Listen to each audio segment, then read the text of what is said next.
Previously on Raytor.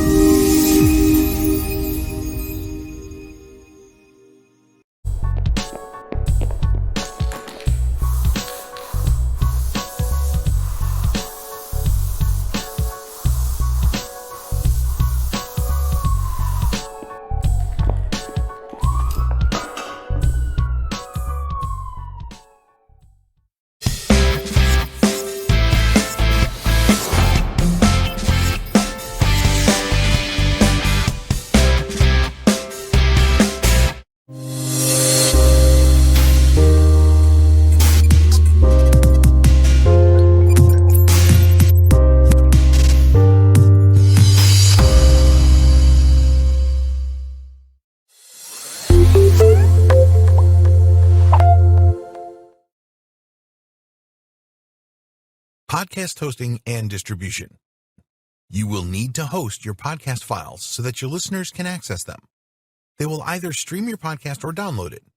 If you have web hosting with unlimited disk space, then you may think that you can just upload your files there. But you can run into trouble if you do this. Unlimited disk space is usually for web files only. Audio or MP3 files are not classed as web files. So the best thing to do is use a podcast hosting service.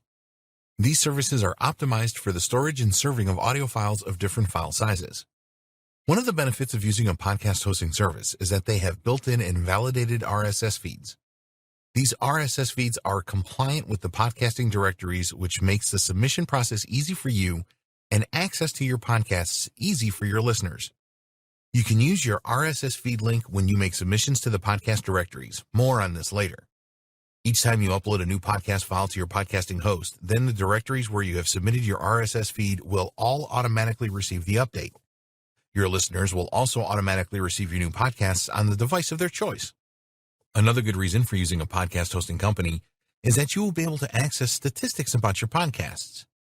Depending on the podcast company that you use, you will be able to see some useful data about your listeners, such as number of downloads, apps used to listen to the podcast, traffic sources, listener locations. You will also be able to create a podcast page with your podcasting host.